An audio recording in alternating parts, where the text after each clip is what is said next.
advance to the right and to the left. Yep. And I'll move this over.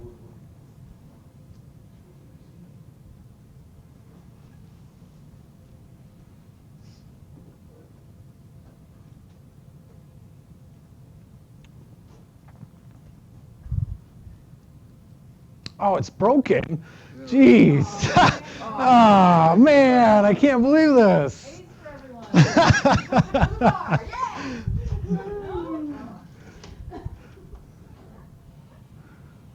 Ah, shucks, like him. Oh, man. Jeez.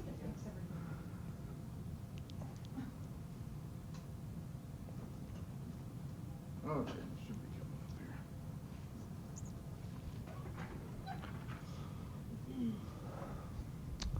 All right, for you that don't know, my name is Sam Meyer. For those of you who do, anyways. I did do routers, the internet's right-hand man. Oh, there we go. Just kind of a little bit of a introduction why I chose routers. Most of us actually have or own a version of the router itself, whether it be something for Wi-Fi in our own home. If you rent a modem from your ISP, that in a sense is also kind of a version of the modem as well. Function very similar to switches, but the way that they send the information is a little different because they can pick which ones are the best routes and choose the quickest ones. If one is downed, they can also pick another new path. So functions, options, some of the customization that can be utilized within your own router. If any of you have toyed around with it a little bit, like he mentioned, you can change whether broadcast SSID, so if anybody knows what your network name is. Some of the other ones, if you want to play a joke or something, you can redirect someone else to a different website if they like, Facebook or anything like that at certain times of the day. You can shut it off at certain times of the day. Some of the other things is just kind of like a built-in firewall. Not really, it's just a hardware firewall, so it's not going to protect from everything, but will protect from certain things. Wi-Fi high spots, that's kind of, if you go to your local coffee shop, a lot of your places, McDonald's, they're using some version of the router itself so that you can get on, whether it be iPod or whatnot. And lack of credit, really do a lot of work. In fact, if it wasn't for routers, we would not have the internet possibly today. They were part of one of the beginning networks. So I will get into that here. Anytime now. Yep, there you go. First router was known as IMP, Interface Message Processor. Just kind of another term really for switching or sending packets. Was initially conceived by Wes Clark in 1967 when Department of Defense had really a subsidiary called ARPANET, Advanced Research Projects Agency Network. They were looking really to connect, at that time, just certain schools, UCLA, and then some of the other universities, of course, I believe just in California.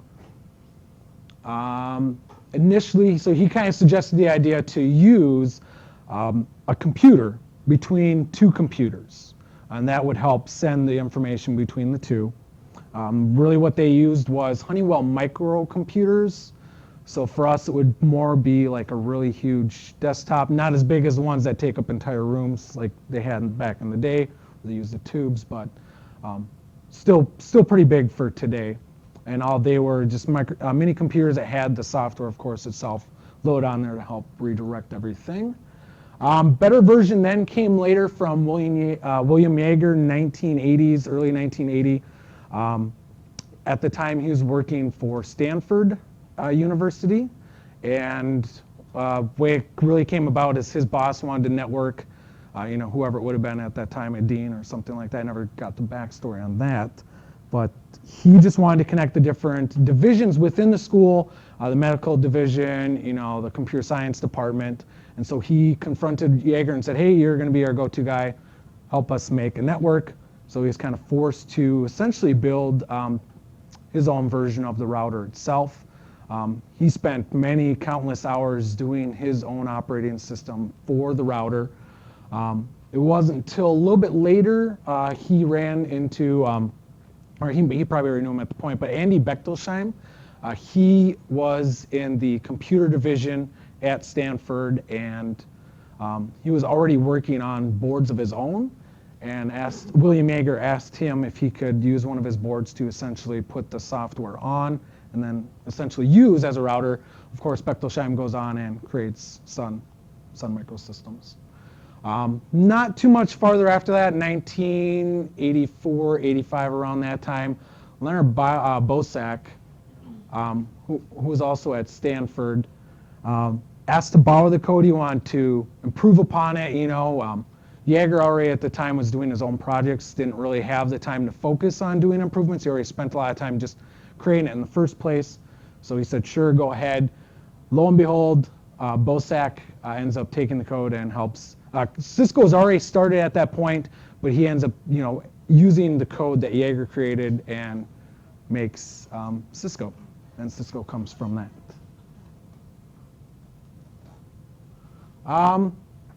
Kind of how a router works, they function at the layer 3, the network layer. There are also switches that function at that level, but they're also just known as layer 3 switches. Most switches function at layer 2. Very similar to switches. Again, like I mentioned kind of earlier, they're a little bit more intelligent because they can pick the quickest path for it to actually take. And there's 2 different ways normally that you can set up: dynamic or static. Static is where you yourself actually pick the path you want your information to travel. Not normally picked because if the network goes down, it's not going to have an alternate path. Where dynamic, the router's automatically doing it, creating routing tables and sending the information quickest, fastest, most efficient path, really. So, kind of basically mentioned everything right there. Types of routers: interior, exterior, border. Interior are basically kind of something you would maybe have in your own home. Business would just use a router to circulate the data within the network itself. Exterior directs data on ISP backbone, and then border actually works between the two of basically sending the data itself.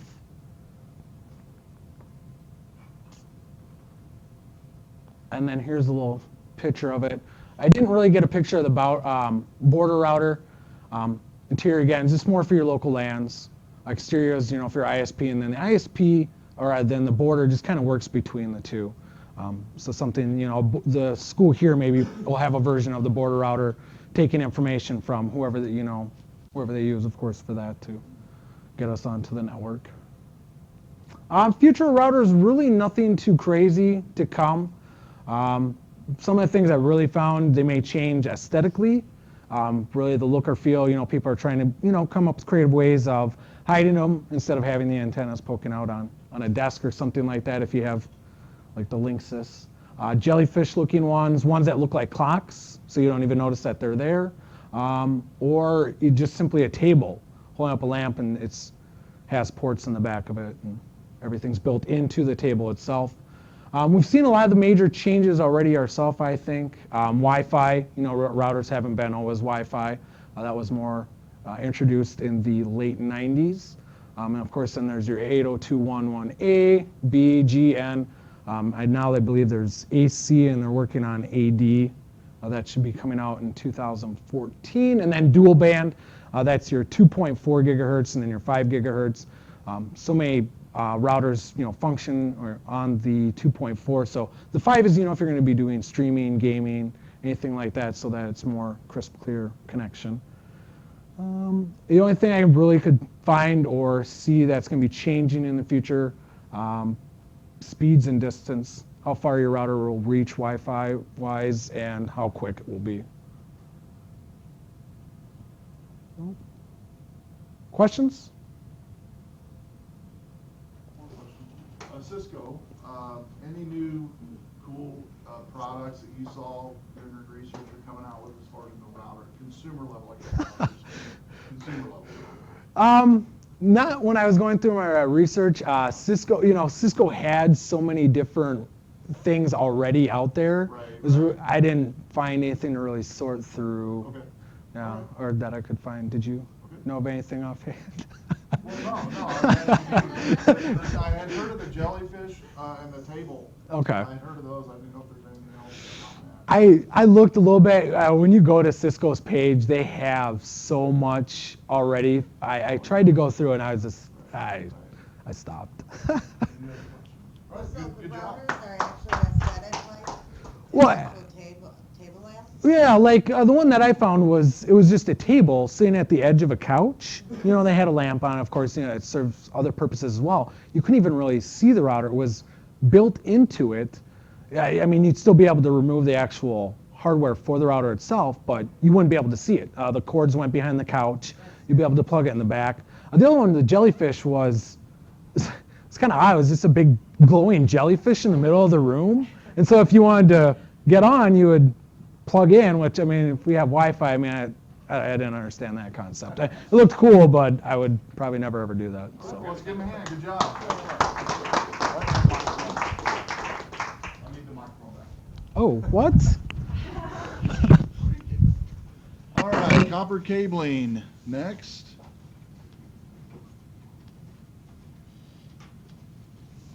Maybe still on there. Got on your shirt there.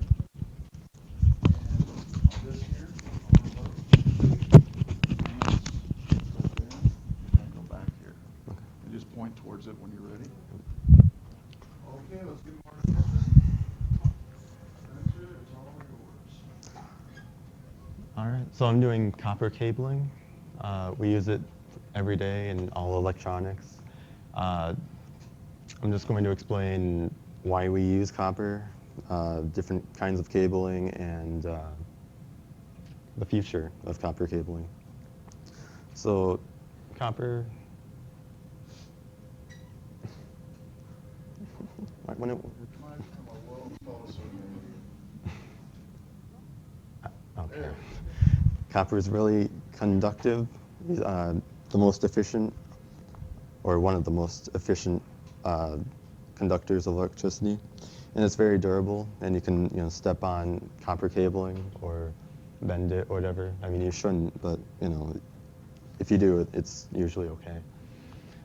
We used to use aluminum a lot, but copper is just a lot better. Copper used to cost a lot more than aluminum, but now copper's kind of went down in price, so copper is just so much better than aluminum. We may as well just use copper. But silver is even better than copper, but like it costs more, and it's not that much better though, so we just use copper.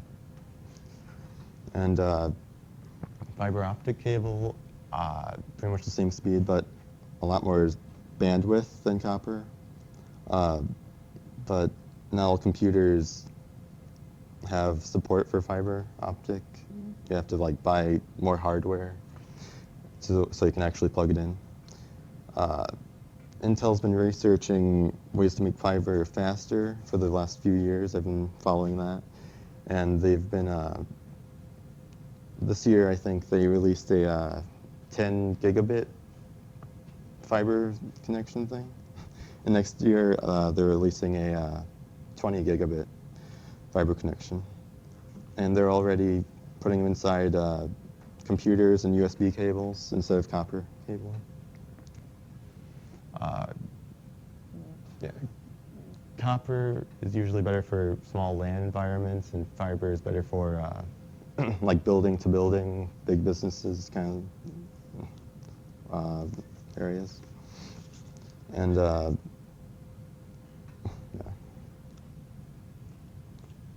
So copper's the most efficient way to do things if you don't understand it very well. And fiber, if you have to go a really long distance, that's the best way to do it. So it's not really a normal user type thing yet. And as far as I can tell, fiber is really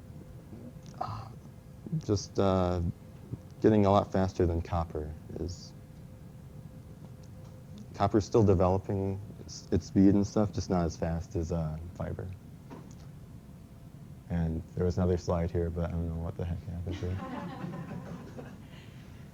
there was a quote saying that pretty much all copper cables are going to get replaced by fiber. So I don't remember exactly what it was, but okay. Any as far as questions? manufacturing for cabling, like the number one, like any manufacturing companies come to mind during your research? There was a company called Fiber Optic. Okay. And that was pretty much it. I don't know. All right. Okay. Any other questions? All right, that's good, man. Good job.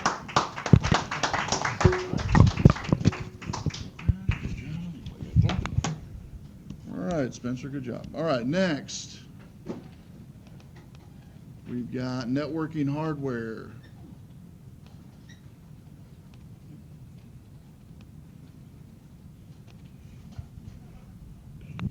All right, just put that on your shirt.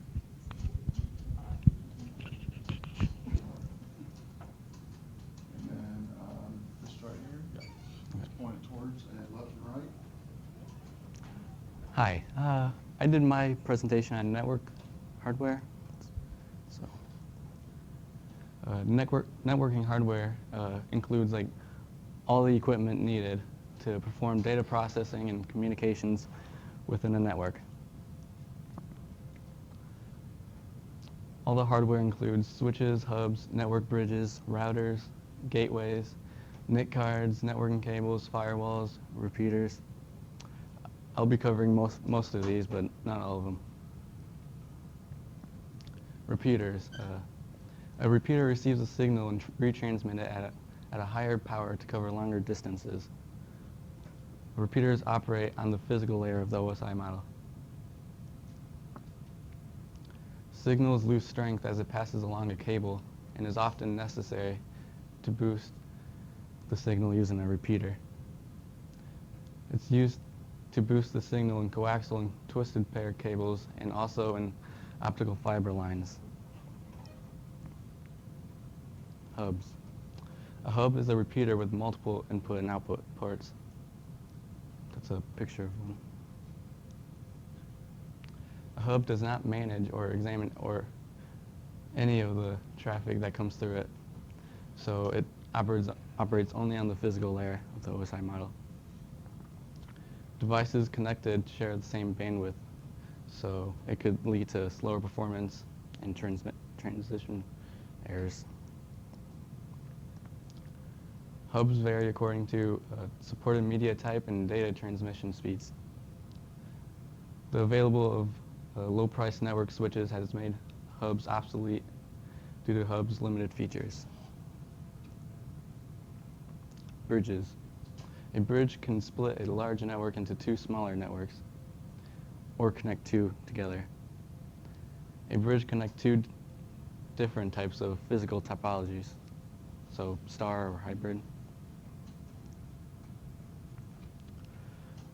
A bridge monitors the information traffic on both sides of the network so that it can pass packets of information to the correct location. A bridge manages the traffic to maintain optimal performance on both sides of the network. It keeps information flowing on both sides of the networks, but it does not allow unnecessary traffic through. Bridges operate in the data link layer. Bridges are nearly extinct today because of increased router and switch speeds and lowered router and switch costs. Switches. A switch manages the sharing of multiple computers or networks on the same data connection. They're similar to bridges but with multiple ports. Switches operate at the data link layer of the OSI model. However, there are more advanced ones that operate on layers 3 and 4. Switches appear almost identical to hubs. Switches replace hubs. It's because it eases congestion, provides better security, provides better performance, and easier to install and configure.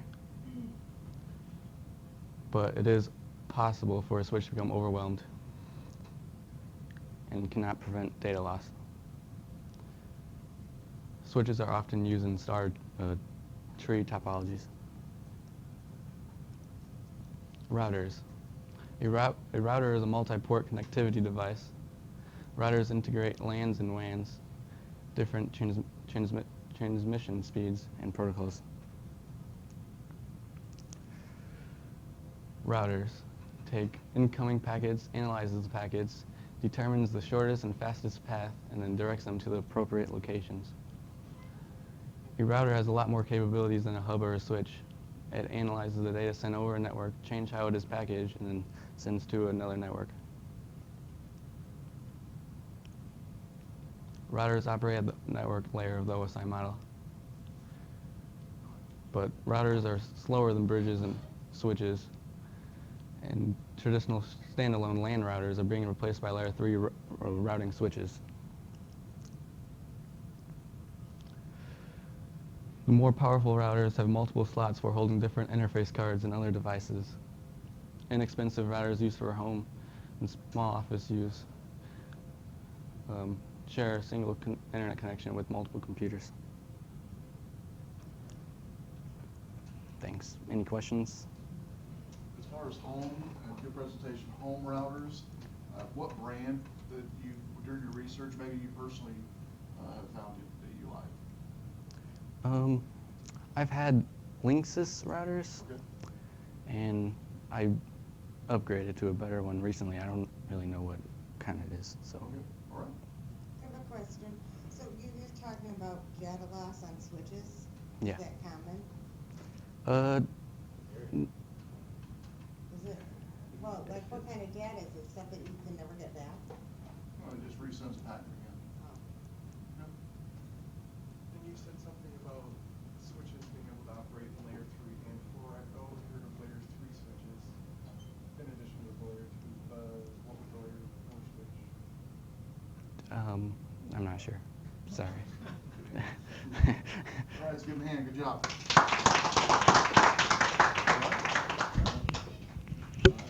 Next up, we've got network management.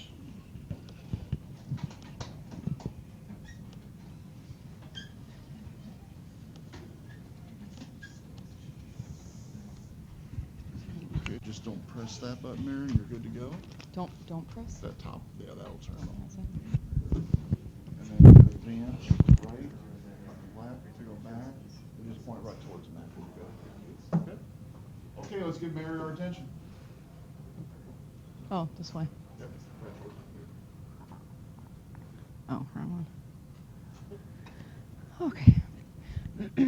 Network management covers a wide scope of processes and tasks that keep a network running efficiently and effectively no matter how big or small the network. Different organizations have created network management models. These have been established to make networks easier to set up and administrate. This model has network management broken into 3 divisions: network provisioning, network operations, and network maintenance.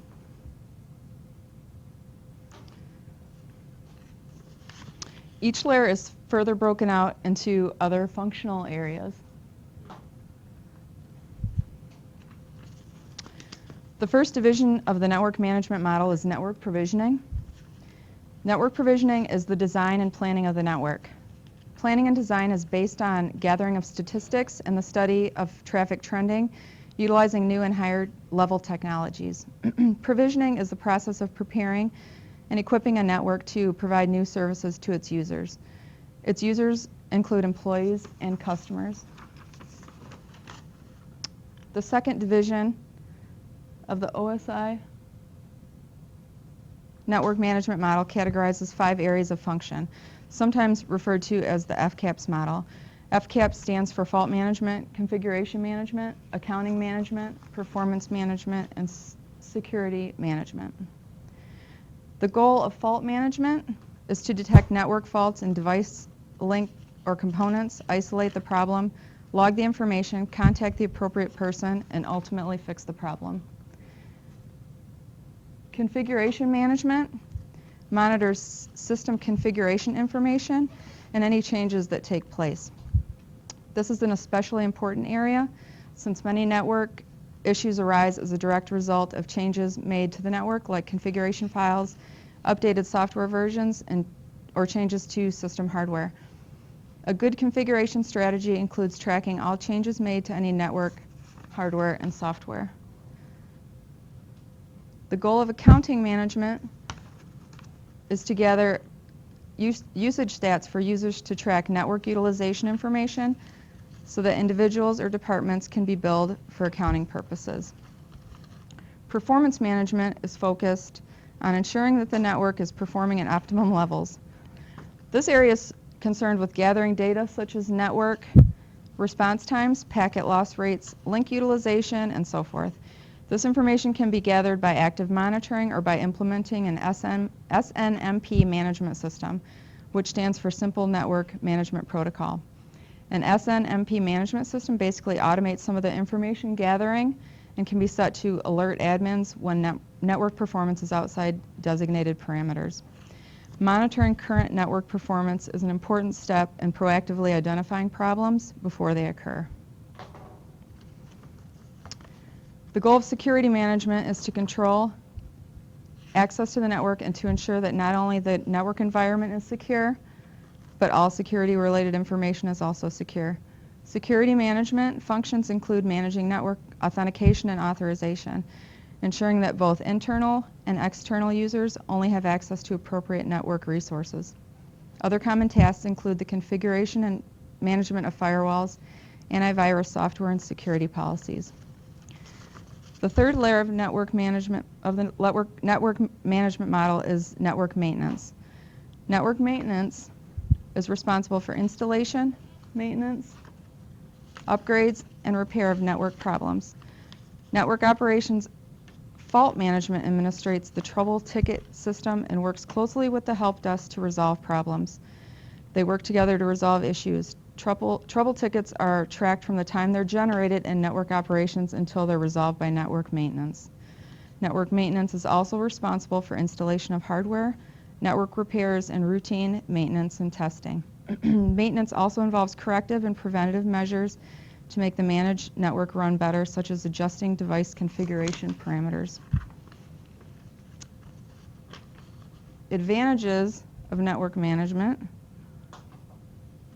Even small networks can be a considerable investment for a small business.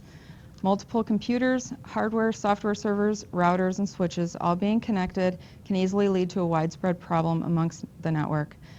Network management allows that there's a system in place that can monitor all those components on a consistent basis, providing a secure environment and a means to track and report data and adjust settings as needed. Increased security is another advantage of network management. Firewall systems help constantly block attacking viruses, and software helps locate and eliminate others. Additionally, centralized data makes it more convenient for users to locate files and information when needed, and backup and recovery can protect data in the event a major issue occurs or the network goes down. Routine and adequate maintenance will often catch issues when they're still only affecting one computer before they affect the whole network. Common problems in network management. Network admins must always be on the lookout for hackers trying to find a way into their network. Hackers usually target business network as they have more valuable information than typical home users. Firewalls and antivirus software help impede hacker activity, but network managers need to decide when to put more complex security measures in place. Despite their many advantages, wireless networks are more susceptible to outside interference and are more difficult to control for network administrators. Scalability is also a common network management problem. It involves needing the space to grow for new servers and other equipment, which in turn drives up the cost for new space, power, and the memory it requires to operate and maintain. Installation and managing software on each and every computer in the network can be a long and tedious process for network administrators. There are programs to help simplify this job, but manual installation is sometimes necessary. The importance of data collection and data analysis. At all levels of network management, data is critical. Reliable data is necessary to effectively and efficiently configure, secure, and monitor the network. Proper data collection and analysis of that data is key to good network management. It's important from the pre-planning stages of the network configuration to the analysis of common network activity to trouble ticket activity. It's essential at all stages to ensure the integrity of the network and to proactively keep the network healthy and running at an optimum level. Any questions? Yeah. Out of everything you discussed, what interests you the most on network management? What part of that interests you the most, doing all that you talked about? The network operations level, because they seem to have the bulk of everything. All right, great. Any other questions? So those are all areas that you could specialize in, like you could specialize in configuration only, right? Sure. All right, good presentation. Okay, I need a microphone. Oh, sorry. All right, next up, we have Andrew.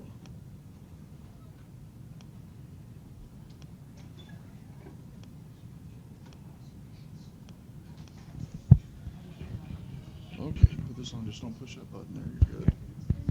And then advance, and just point toward the map. Okay. All right, let's give Andrew our attention. All right. My presentation tonight is on cyber terrorism.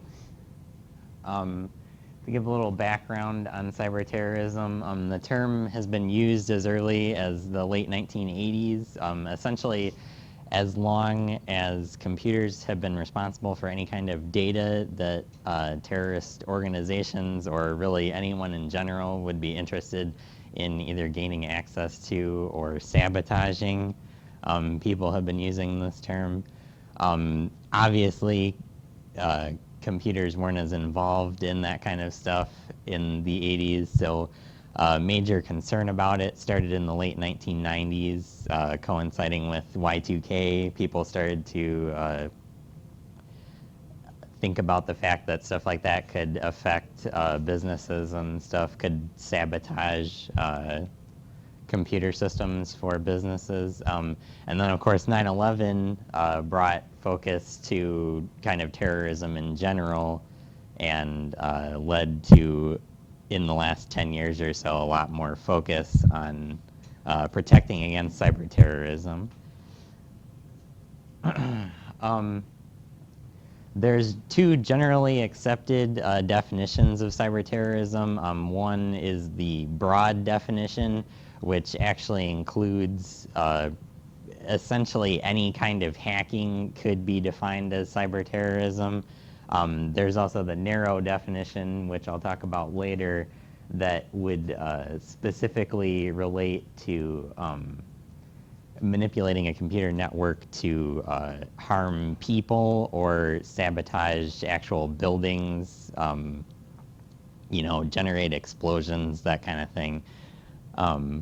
But the broad definition can really cover any kind of sabotage for really any reason, which is an issue as far as policy goes that I'll also talk about in a minute. As far as people and groups that fall under the broad definition of cyber terrorism, someone you probably heard of is Julian Assange, who runs WikiLeaks. WikiLeaks was all over the news last year. They host anything really. It's primarily leaked government documents. They had issues with a lot of countries because people within the diplomatic departments and stuff will leak documents to them that can compromise diplomatic decisions, can potentially put people in danger. A lot of the stuff is classified and top secret, so obviously not stuff that is supposed to be generally available, but via this website, a lot of it has been. Another group that would fall underneath them is Anonymous, which has been talked about a little bit tonight. They are kind of under the hacktivist label. I would say they've still been portrayed in the media a lot as cyber terrorists. They primarily retaliate against groups that they perceive are limiting the freedom of the internet. They were heavily related to WikiLeaks last year because PayPal and MasterCard, I believe, blocked donations to the WikiLeaks Foundation. So they responded by launching denial of service attacks on their websites, which brought them down for a significant amount of time. What's actually interesting about the way Anonymous operates is that the goal of viruses, at least some of the time, is to infect computers and generate a botnet, which is generally used to send out, it's used a lot to send out spam emails, but they also use it for denial of service attacks where they just overload a server with a ton of packets using all the different computers on the botnet. What's interesting about Anonymous is that because they have a cause, people will willingly connect to their denial of service program that they have that's essentially a modified network stress testing program.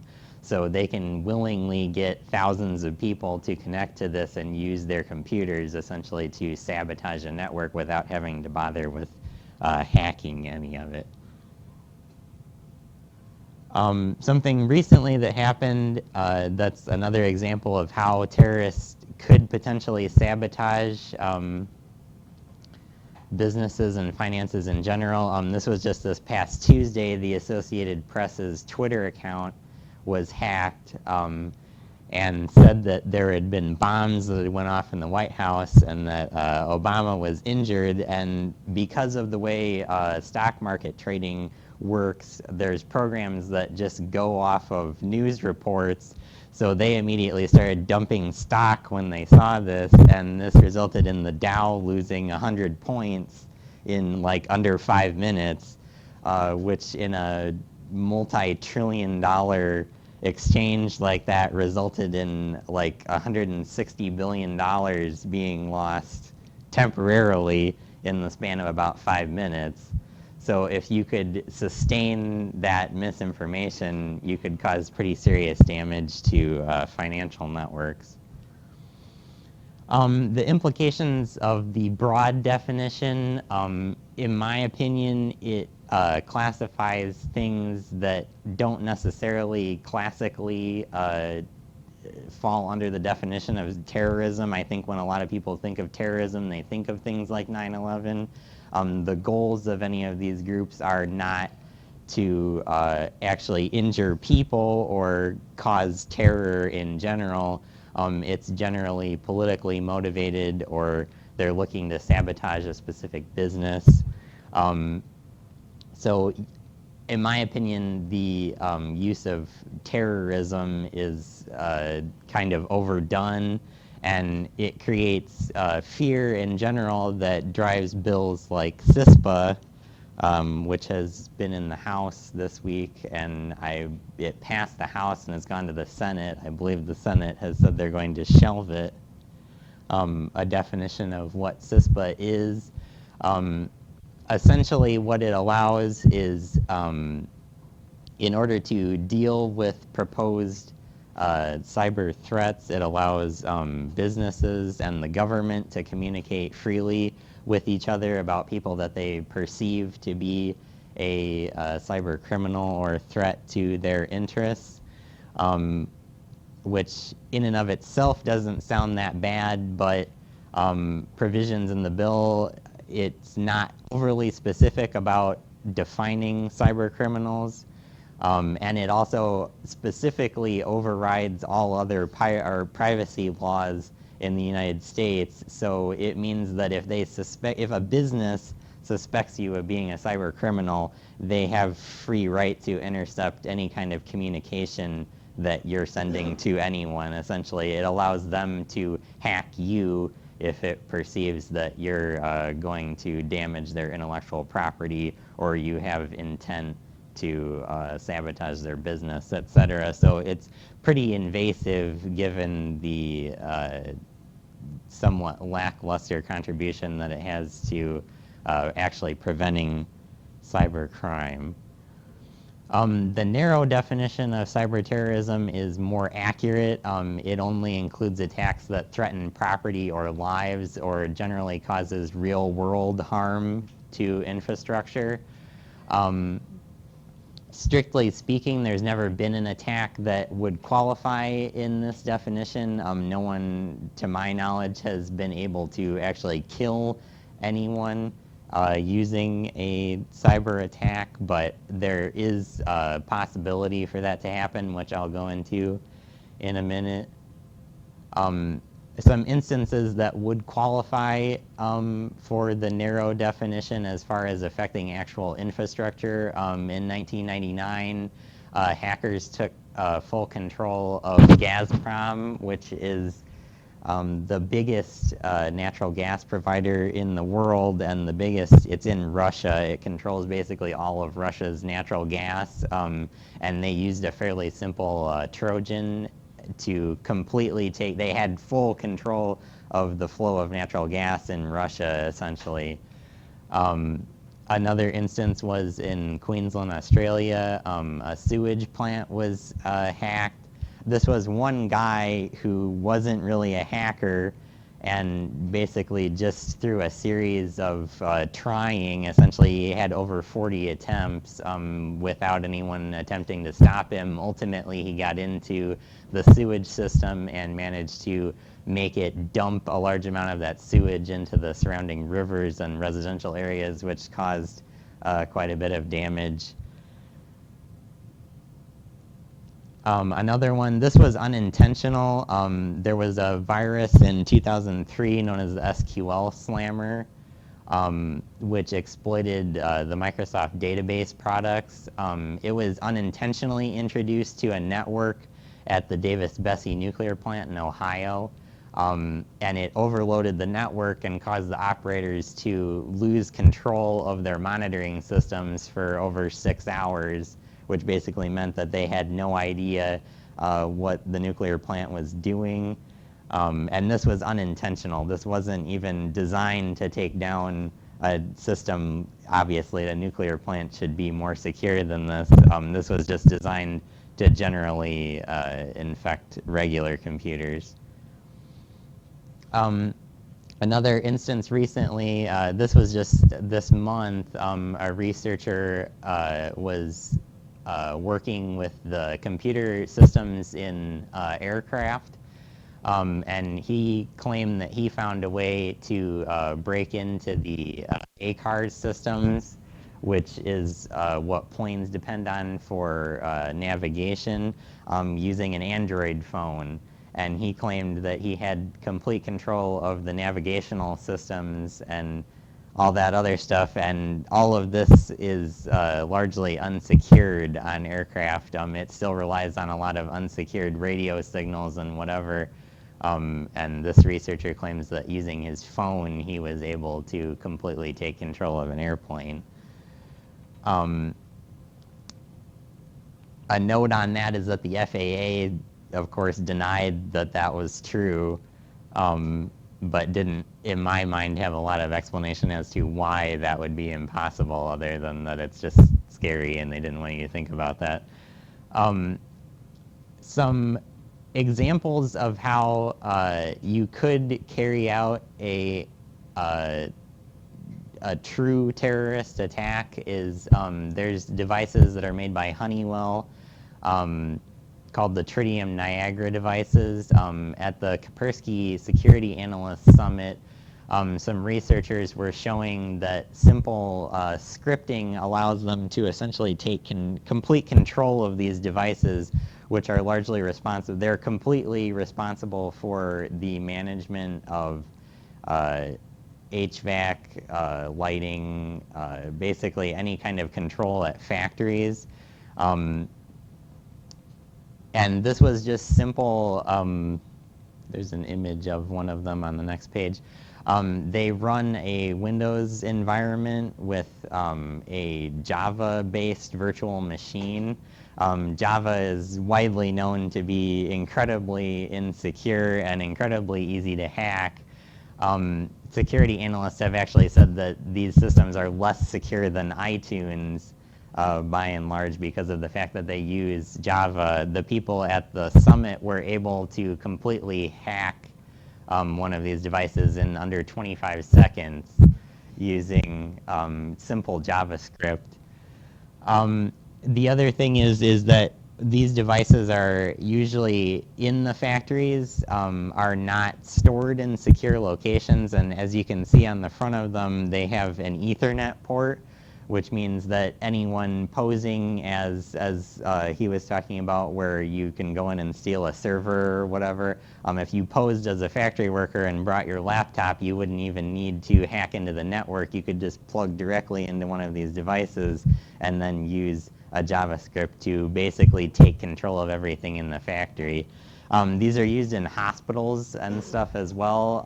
They control the big boilers that are in the basements of hospitals usually. Obviously, the boilers would have additional security measures, but there's nothing really preventing you from hacking one of these systems, turning the boiler all the way up. If you had someone else go in and sabotage the security systems on the boiler, which wouldn't be entirely impossible, there is a possibility that you could use hacking one of these devices to blow that up or cause it to fail, which could result in fatalities. This is a map of what these have control over. It's actually very similar to the remote login stuff that we were doing in class, except you're basically logging into the control system for a factory.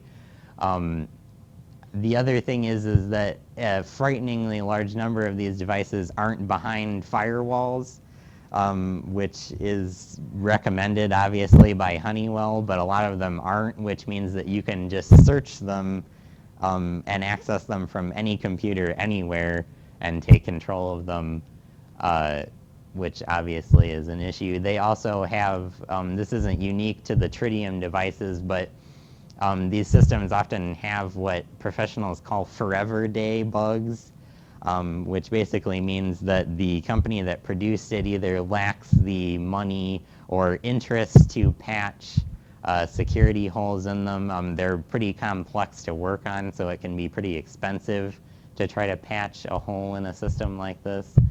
So they have a tendency to just not fix them and then move on to the next iteration of the industrial control system, which then the older factories don't always upgrade to, so it leaves a lot of critical systems open to exploitation because they're never patched retroactively.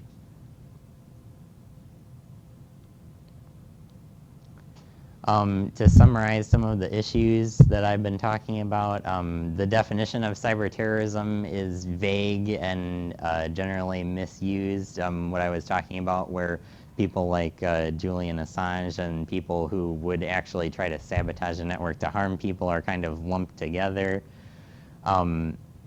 And that leads to the government enacting bills like CISPA and whatever that don't actually address the security holes in systems like this, but infringe pretty heavily on citizens' privacy. And the issue with the fact that IT infrastructure companies developed technology faster than the adoption rate at the applications where they're supposed to be used. So it results in outdated technology that's no longer being supported in places like hospitals and military installations and government buildings that would potentially be a threat to a cyber terrorist attack. To close, in my mind, better things to do than implement bills like CISPA and whatever that are largely privacy invasive would be to work on improving standards for networking devices like routers and servers and the industrial control devices and stuff that would implement more like hardware level firewalls and stuff on them that would prevent hacking, generally increase the level of security, and improve encryption standards in general. A lot of this stuff isn't encrypted, like I said, isn't behind firewalls. It's pretty easy to hack. You know, move it off of stuff like Java-based applications that is already on a consumer level considered fairly dangerous. If you're interested in any of this stuff, Ars Technica is really great for talking about network security in general. I pulled some of the stuff, some of the information. The Verge has a lot of information about CISPA and whatever if you're interested in reading up on any of that. And I think that's the end. So does anyone have any questions? Or? One question. Honeywell, how did they respond to these results? Did they say they were going to change anything, or did you not see anything like that? They did attempt to. Obviously, a lot of this stuff is behind closed doors because they don't want everyone to freak out every time everyone says there's an exploit. They did say that they had patched the scripting thing that they did at the Kaspersky Summit to gain access to the control system. They said they'd patched that. But obviously, there's still stuff like I was talking about, like the forever day bugs and stuff and all of that, that there's countless exploits. And the fact that they use Java in and of itself leaves a lot of the system open to exploitation. Good job. I just have one question. I'm doing a persuasive speech called Allowing Uncle Sam to Peek, where I got to try to convince a classroom to give up some of their rights of privacy to save, things like Boston. Yeah. And you just used the word invasive about that sharing act. Just your opinion. If you thought it was even moderately effective, would you still have that? Would you be willing to accept it anyway? I guess from what I've seen, a lot of the argument towards enacting a bill like CISPA or whatever has been from government agencies and companies that would be interested in having that kind of information. Google and stuff is really interested because obviously it kind of allows them to, nonchalantly dig through whatever it is you're doing. I guess in my opinion, it's just kind of irrelevant to what they're supposedly trying to prevent. In my mind, there's a lot of issues with the hardware that would actually be exploited by a cyber criminal rather than that somehow companies communicating with each other would prevent that better than improving security standards. So that would be, I just think they're two separate issues, and they use the term cyber terrorism and stuff a lot to try to scare people into thinking that it's a bigger issue or more related to what they're talking about than it actually is. All right. Good job. Let's give me a hand. Excellent. All right. Next up, we got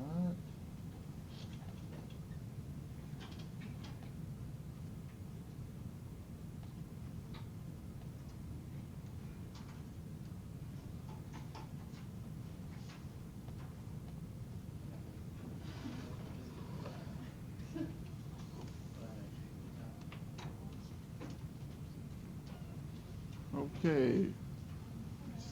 Huh? No, you're fine.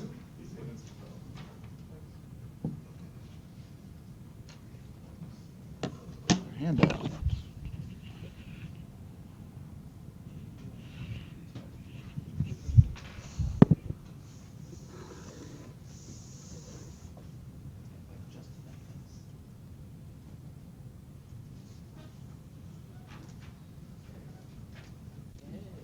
Let me just make sure on this here. Press the top.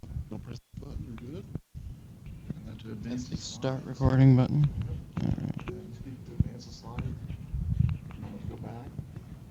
Advance back. All And right. just point towards the back would be great.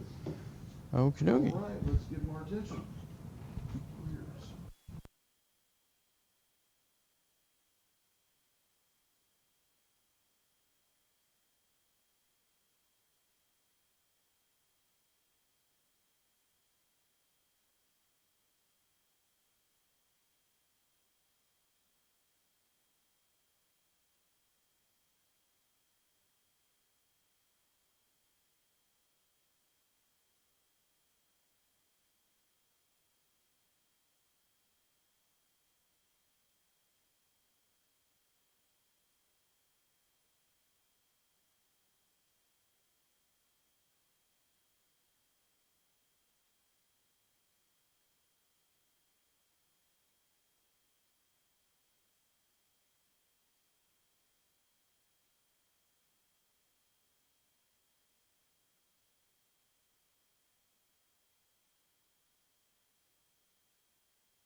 here.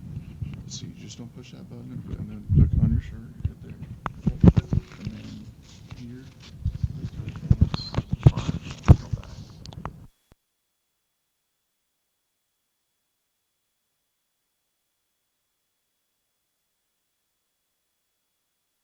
Oh, okay. Let me see.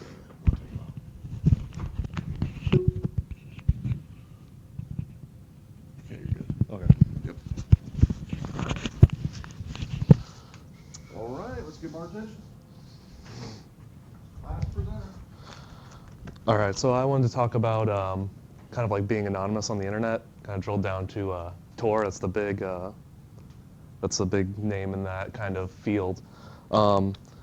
Now that everything's moving online, and everything is moving online at this point, so a lot of people are concerned about, say, their privacy, who's watching them online. Like even a lot of governments are spying on their citizens and putting up these big firewalls, like in China and North Korea. You can't even go anywhere without the government basically giving you explicit permission that you can. So there's a lot of groups working to create software that will allow you to go online and be completely anonymous and being untrackable. And Tor is the biggest name in this right now. And what it does is it actually protects you from your internet traffic being monitored by any kind of an outside source. It was originally being developed by the Naval Research Lab. For them it was just the onion routing project. It was being developed by the Defense Advanced Research Projects Agency, or DARPA, which is a part of the Department of Defense.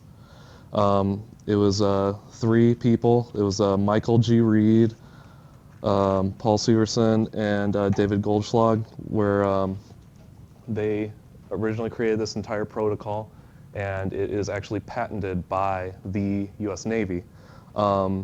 This initial version had quite a few flaws, like there's unencrypted connections coming from the client to the destination, or if you had managed to control a lot of the relays, you would be able to time everything, and you could see which packets were arriving where at a certain time, and you could kind of trace it back to who was using it. There was one additional iteration that was developed by the Naval Research Lab, but not a whole lot of improvement. When this really kind of exploded was when it came into the open source community, where all of their protocols were different enough to where now it doesn't fall under this patent. It is currently being developed completely by an open source community, and completely open source. You can go and look at it, and it's published under a BSD license. So the way it works is a little different from, I'm sure everybody kind of has an idea of how the regular internet works by now, where when you type in a domain, your computer goes and performs a DNS lookup, and then you connect to it from there. Well, the way Tor works is, say you type in an address, it's not going to connect to an outside DNS because that's a security leak right there. If someone can monitor what DNS requests you're making, it defeats the whole purpose. So there's a completely separate DNS service available for the Tor network. It will connect to a server where it will pull a map of relays. So here you could say, like, this is the general internet, and these ones with the plus marks are Tor nodes. So from this point, your computer is going to pick a random path through the nodes. The way it works is that packet that your computer is sending out is layered with multiple layers of encryption. And then as it passes through each of these nodes is going to pull off a single layer of that encryption as it is being passed along. You can see here after about 10 or so minutes, it's going to stop using that same path and then pick a completely new path. just for enhanced security, because if someone's controlling nodes, then they might be able to track some of that direction of the traffic. So then if your computer's constantly switching the path it's using, it's going to get harder and harder to monitor exactly where that data is going. And as I was saying, each time it passes through a node, a new layer of encryption is pulled off. So the packet, as it's traveling from this computer to this node, is going to look completely different as it travels here. It makes it impossible to know which packets are going in what directions. Like, is this server requesting information from this one, or is this one requesting it from this one? You would never be able to tell. And then the only unencrypted connection here is from the exit node pulling off that last layer of encryption and sending your data packet to your destination server. And at that point, if this server supports an SSL encryption, then the entire circuit would be an encrypted circuit. So how you get a hold of this is you basically just go to their website. I mean, it's simple as just going to torproject.org and you click the big download button, and it'll automatically give you a link for the operating system it detects. Or you go to this page and you can see they have it for Windows, OS X, all forms of Linux. They even have it for smartphones. Not all smartphones. They only have it for Android and this one Nokia phone. And then you can, of course, they have a link to go grab the source code so you can look through it, work on it, compile it yourself, whatever you want to do. And then what that's going to do is just download an archive. And you know, like a tarball or just a zip or something, you're going to extract that. And inside of that archive is just going to be this folder hierarchy. And at that point, you don't even need to touch anything other than double-click this application right here. And at that point, that's going to start up what is called the Vidalia control panel. It's actually a kind of onion, which is kind of funny.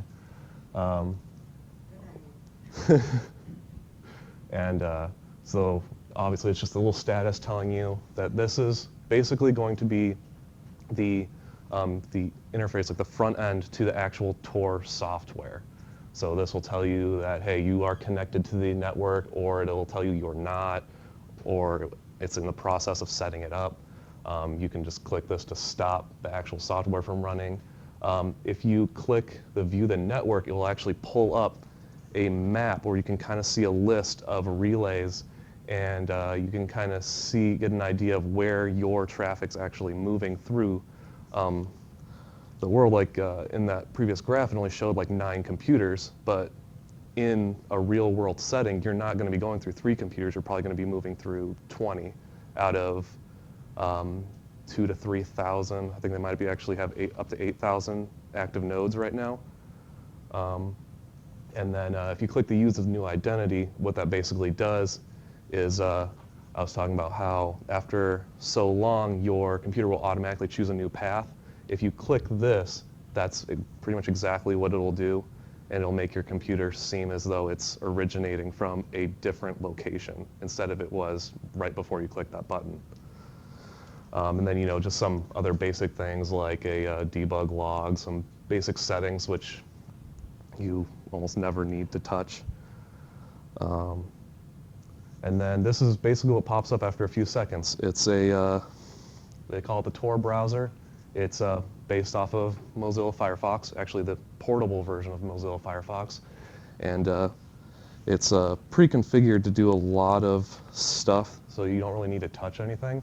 But I'll kind of go back to that a little later here. Because obviously, even though you're installing this, there's some certain things you need to change about your browsing practices if you actually want to be completely anonymous. Which what they recommend is using the Tor browser. And that's so you don't mess up anything. Like, don't mess with their settings because you might accidentally change something that could open something else up. You don't want to enable or install any additional plugins or anything along that line. Like, don't install Flash, don't install anything like that, because that will be connecting to third-party sites and releasing information to those. Like, they really can't control when you install a plugin and that plugin's now sending your information can send to another site, or even what sites you're on, any kind of tracking. And then use the SSL encryption, like I was talking about earlier, that will basically protect that, that connection between the site and the exit node.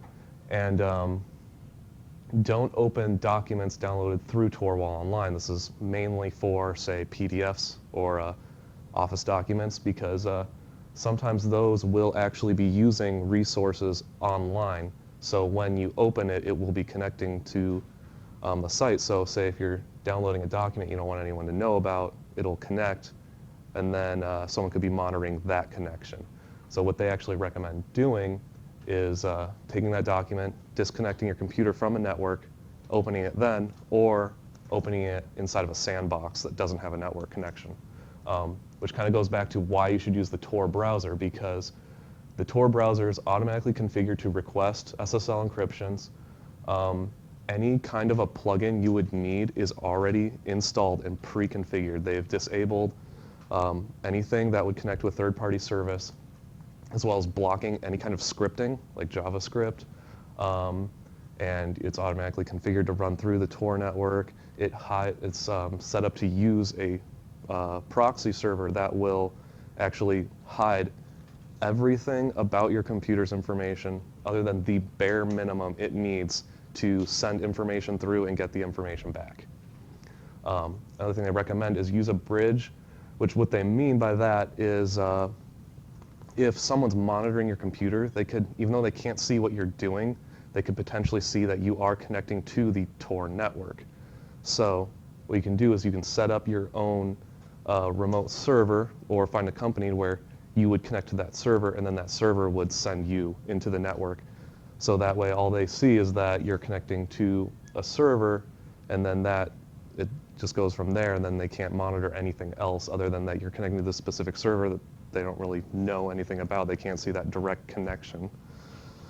And then what's really the more fascinating thing about this, because even though you can just browse the normal internet on using a Tor network, what exists is the, you might hear it called the dark net, or the deep internet, or the deep web. And what it is it's a collection of websites and hidden services that are not available on the regular internet. You can't find them. They're not indexed by search engines. The only way they exist is it's set up as a hidden service. And when you do that, it's given an identity key, which is just automatically generated when they set up the service. And then there's a hash done on that identity key. And that first 80 bits is stuck on front of a .onion domain, and that will bring you to a completely hidden service that you would have no way of getting to on the regular internet. This particular one will take you to an email service. So if you connected to Tor and type that into your browser, that would bring you to a service where you could sign up for a free email account that is 100% anonymous and untrackable. So on this, obviously this kind of goes back to how we were talking about CISPA earlier. It talks, they're talking about how they want to be able to monitor activities and to stop any kind of criminal activities. But the thing is all the criminals already know about these services and how to exist them. So on this, when you go onto this dark internet and you're browsing around, this is where you're going to find the black market sites where you can buy weapons, drugs, computer viruses. Almost any kind of illegal activity will be happening on these sites. And they use a form of currency called bitcoins, which is basically kind of like an online cash drop. It's not monitored by any kind of centralized bank or organization. So it's, again, untrackable.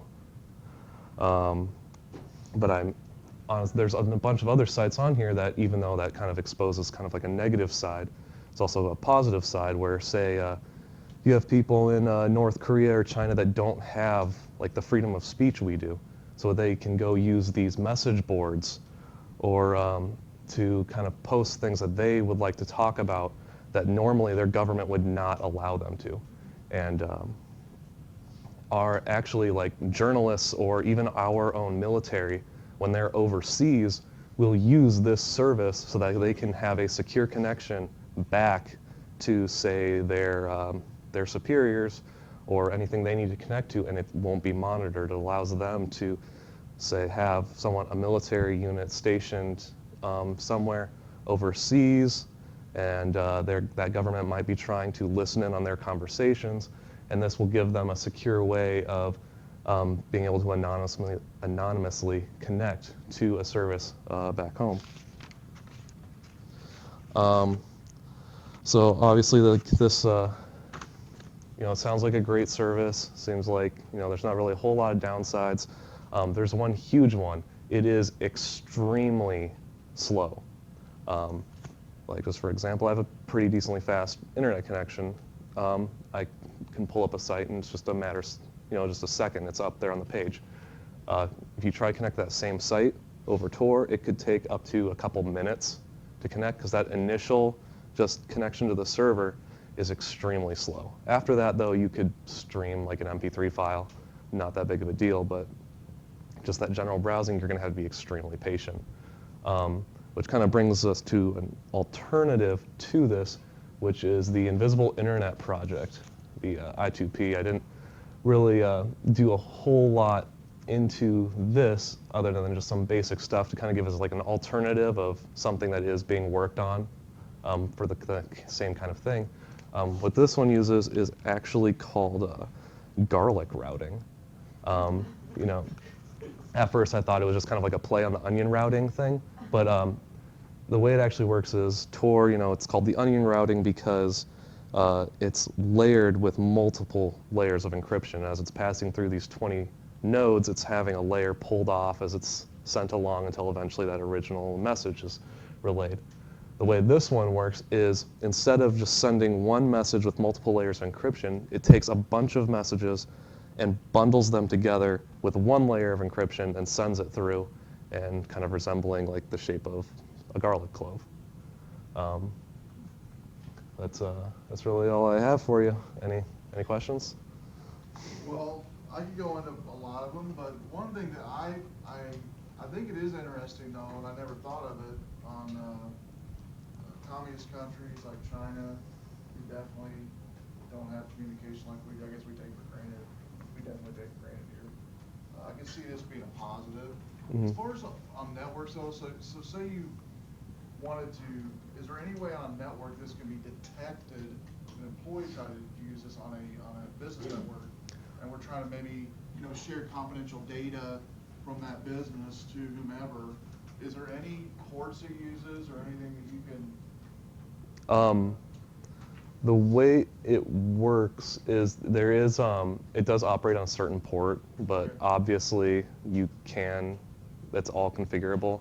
But I want to say the way it works is you forward it to a port on your own computer, but then that sends it out over regular internet traffic. So there is ways if you had a slave port somewhere, a slave computer somewhere, you could use that. They could use that to bypass the default port. Yeah, exactly. Okay. And like everything's configurable, so like the way that you would, like, say if you wanted to use another different program to run through it, is you'd go into, like, say the proxy settings and tell it to use a certain server or a certain port on your computer, and then that will route it through your outgoing traffic. Is this kind of how they're doing, those, like, that swatting, those, like, fake 911 calls where they're sending SWAT teams to celebrities' houses? Is that kind of how this is done? Or?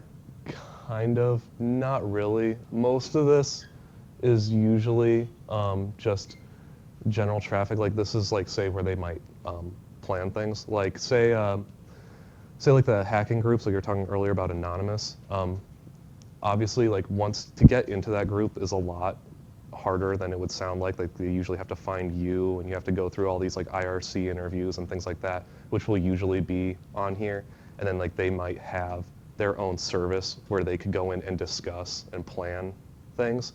But then like you're talking about like denial service attacks really aren't effective on this because like if you have multiple computers sending these things out, there's no point if you're anonymous anyway. If anything, you just bring down this whole network because you're sending everything all over the place, and it'll just bring down the whole network.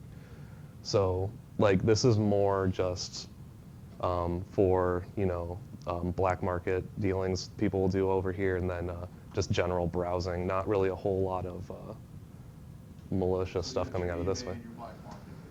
Yeah, like it's ridiculous. Like being curious. You go on here to see what they have, and it's basically just like an online store. You can just go through and add whatever you want to your cart, and it'll get shipped to you. And yeah, and you'll just get a package at your house. FBI may be included, because but yeah. That kind of leads to my rhetorical question is, I won't make you answer this, but obviously the things about like North Korea, Yeah. that's great. But if you're wanting to hide your existence on the internet, you got to ask yourself why. Why Yeah. are you hiding? Other than nobody likes the pop-ups, and I actually tracked. It's one of those things that all of a sudden you'll find your words highlighted on the website. It was one of those things that actually tracked it to the guy's apartment. We set it up, and I sent him all these emails making him think I was this hacker who's going to knock his world to pieces. I didn't know nothing. I just did it. I was lucky, and I sat there all night and I found it.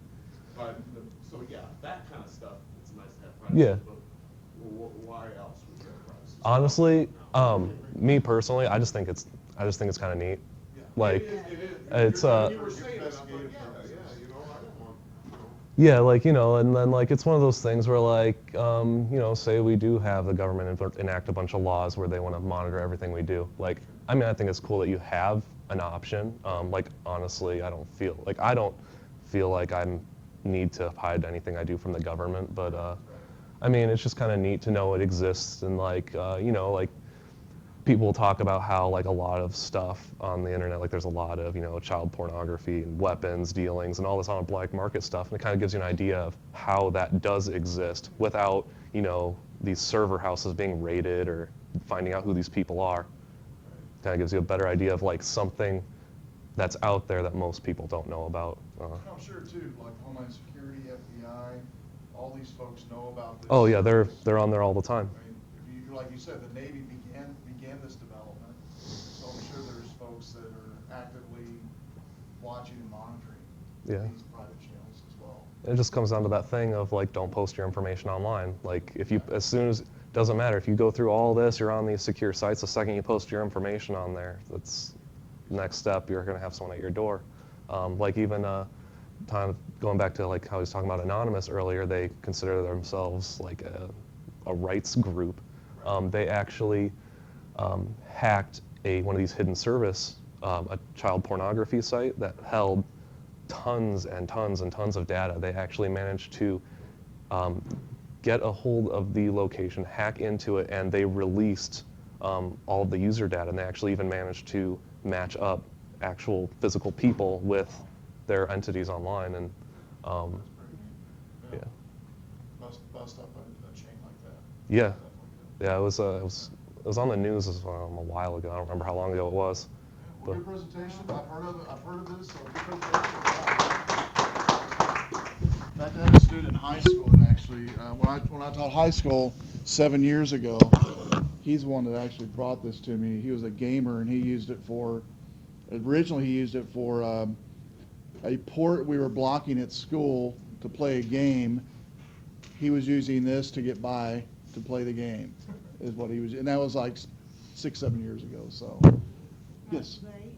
We'll do yours next week. We'll do yours next week. I'm sorry. No, you're fine.